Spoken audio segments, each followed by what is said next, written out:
ನೋಡ್ತಾ ಇದ್ದೀರಾ ತೇಜಸ್ ನ್ಯೂಸ್ ಕನ್ನಡ. ನಾನು ನಿಮ್ಮ ಸುಷ್ಮಿತಾ.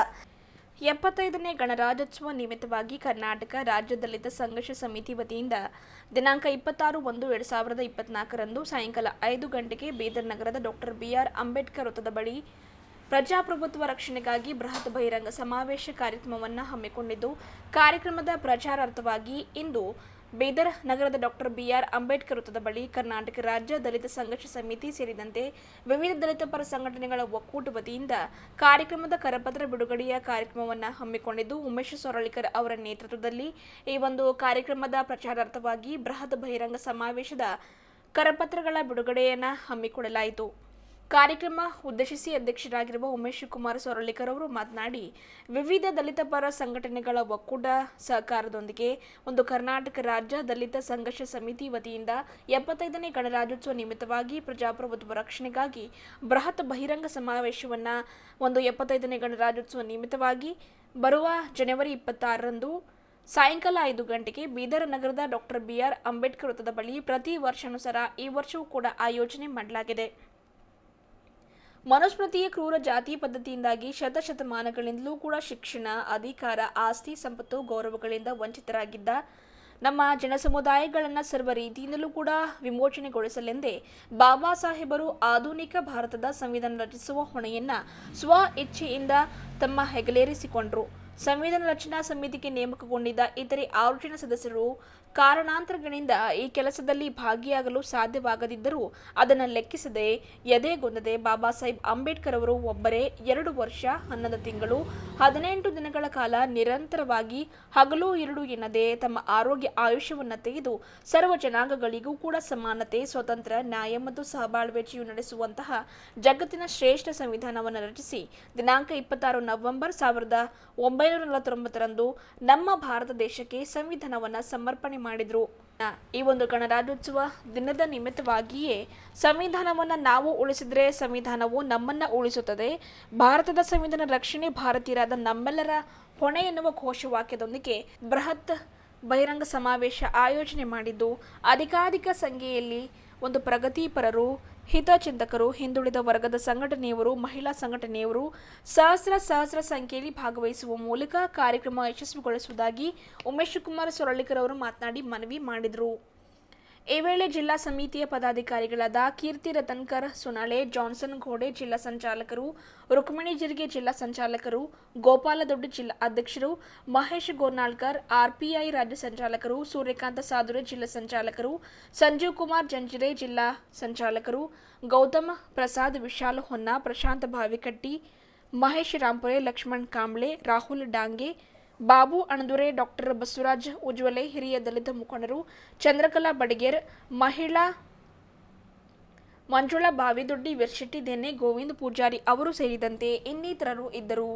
ಇವತ್ತಿನ ದಿವಸ ವಿವಿಧ ದಲಿತ ಸಂಘಟನೆಗಳ ಒಕ್ಕೂಟದಿಂದ ಸಭೆಯನ್ನು ಕರೆಯಲಾಗಿತ್ತು. ಸಭೆಯ ಉದ್ದೇಶ ಏನಂದರೆ, ಜನವರಿ 26ನೇ ತಾರೀಕು ಗಣರಾಜ್ಯೋತ್ಸವ ಕಾರ್ಯಕ್ರಮದ ನಿಮಿತ್ತ ಇದೇ ಪ್ರವಾಸಿ ಮಂದಿರದಲ್ಲಿ ಒಂದು ಸಭೆಯನ್ನು ಉದ್ದೇಶಿಸಿ, ಆ ಸಭೆಗೆ ಫೋನಿನಲ್ಲಿ ನಾನು ಕಾಲ್ ಮಾಡಿದಾಗ ಫೋನಿಗೆ ಒಗ್ಗೂಡಿ ಎಲ್ಲ ತಾಲೂಕಾ ಸಮಿತಿಯ ಸಂಚಾಲಕರುಗಳು ಮತ್ತು ಜಿಲ್ಲಾ ಪದಾಧಿಕಾರಿಗಳು ಮತ್ತು ಈ ಕಾರ್ಯಕ್ರಮದಲ್ಲಿ ಎಲ್ಲ ಸಲಹಾ ಸಮಿತಿದವರು ಈ ಕಾರ್ಯಕ್ರಮಕ್ಕೆ ಆಗಮಿಸಿ ಒಳ್ಳೆ ಸಲಹೆ ಸೂಚನೆಗಳನ್ನು ಕೊಡೋದ್ರ ಮುಖಾಂತರ ಇವತ್ತು ಈ ಕರಪತ್ರ ಬಿಡುಗಡೆ ಮಾಡೋದು ಇವತ್ತು ಅಂಬೇಡ್ಕರ್ ಸರ್ಕಲ್ ಹತ್ರ ನಾವು ಕಾರ್ಯಕ್ರಮವನ್ನು ಮಾಡಿದ್ದೀವಿ.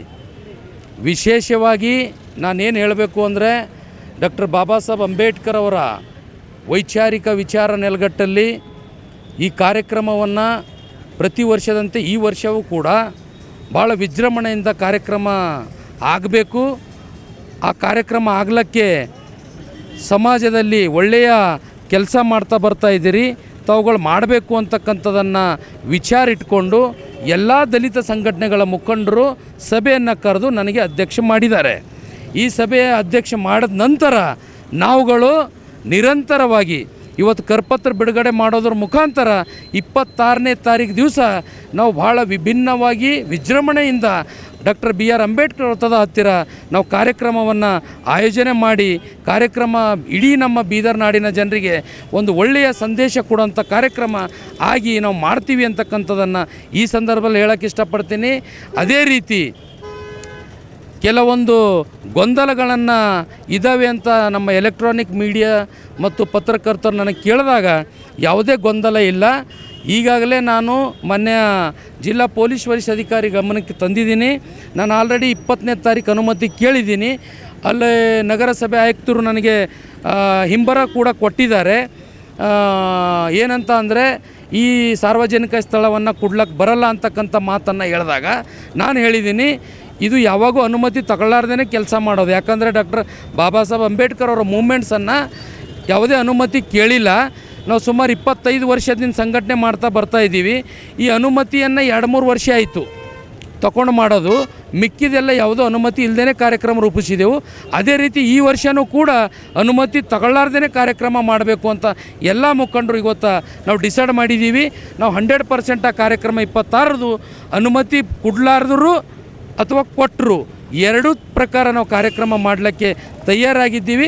ಕಾರ್ಯಕ್ರಮ ಮಾಡೇ ನಿಲ್ತೀವಿ ಅಂತಕ್ಕಂಥದ್ದನ್ನು ಇವತ್ತು ನಾನು ಚಾಲೆಂಜಾಗಿ ಮಾತಾಡ್ತೀನಿ. ತಮ್ಮೆಲ್ಲ ಗಮನಕ್ಕಿರಬೇಕು, ಪ್ರತಿ ವರ್ಷ ಇದೇ ರೀತಿ ಗೊಂದಲ ಆದಾಗ ಇದೇ ಅಸದುದ್ದೀನ್ ಓವೈಸಿ ಅವರಿಗೆ ಕರೆಸಿ ನಾನು ಇಲ್ಲಿ ಕಾರ್ಯಕ್ರಮ ಕೊಡಬೇಕು ಅಂದಾಗ ಎಲ್ಲ ಇವ್ರು ನಾನು ನೀನು ಅಂತ ಗೊಂದಲ ಮಾಡಿದಾಗ ಜಿಲ್ಲಾಡಳಿತ ಅದಕ್ಕೆ ನಿರಾಕರಣೆ ಮಾಡ್ತು ಜಗಕ್ಕೆ ಸ್ಥಳಕ್ಕೆ. ಆವಾಗ ನಾನು ರಾಯಲ್ ಫಂಕ್ಷನ್ ಹಾಲಲ್ಲಿ ನನ್ನ ಕಾರ್ಯಕ್ರಮ ಆಯೋಜನೆ ಮಾಡಿದೆ. ಅದೇ ರೀತಿ ಉಮರ್ ಖಾಲಿದ್ ಅವರು ಬಂದಾಗೂ ಕೂಡ ಇದೇ ರೀತಿ ಮಾಡಿದರು. ಯಾರ್ದು ಮಾತಿಗೆ ಬಗ್ಗಿಲ್ಲ ಜಗ್ಗಲ್ದೇ ಇದೇ ಸ್ಥಳದಲ್ಲಿ ಕಾರ್ಯಕ್ರಮ ರೂಪಿಸಿದ್ದೀನಿ.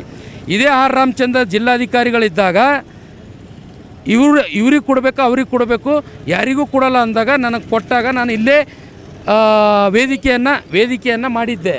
ಆ ವೇದಿಕೆಯನ್ನು ಯಾರೋ ನಮ್ಮ ಗೆಳೆಯರೋ ಅಥವಾ ನಮಗೆ ಆಗಲಾರ್ದವರು ಜಿಲ್ಲಾಧಿಕಾರಿಗಳಿಗೆ ಗಮನ ತಂದು ನಾವು ಅಲ್ಲಿ ಸ್ಟೇಜ್ ಮತ್ತೆ ಪಕ್ಕಕ್ಕೆ ಸ್ಟೇಜ್ ಹೊಡಿತೀವಿ ಅಂತ ಇದು ಮಾಡ್ತೀವಿ, ಇಲ್ಲ ಕ್ಯಾನ್ಸಲ್ ಮಾಡಿರಿ ಅಂತ ಕೇಳಿದಾಗ ಅನಿವಾರ್ಯ ಜಿಲ್ಲಾಧಿಕಾರಿಗಳು ಕಮಿಷನರ್ ಬಂದು ನನ್ನ ಸ್ಟೇಜ್ ತೆರವುಗೊಳಿಸ್ತಾರೆ.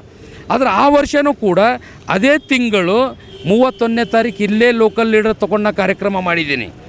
ಅದು ಕೂಡ ನನ್ನ ಅಧ್ಯಕ್ಷತೆಯಲ್ಲಾಗಿದ್ದು. ಸೊ ಅದರ ಸಲುವಾಗಿ ನಾವು ಈ ವರ್ಷವೂ ಕೂಡ ಪ್ರತಿ ವರ್ಷದಂತೆ ಈ ವರ್ಷವೂ ಕೂಡ ನಾವು ಕಾರ್ಯಕ್ರಮ ಮಾಡ್ತೀವಿ.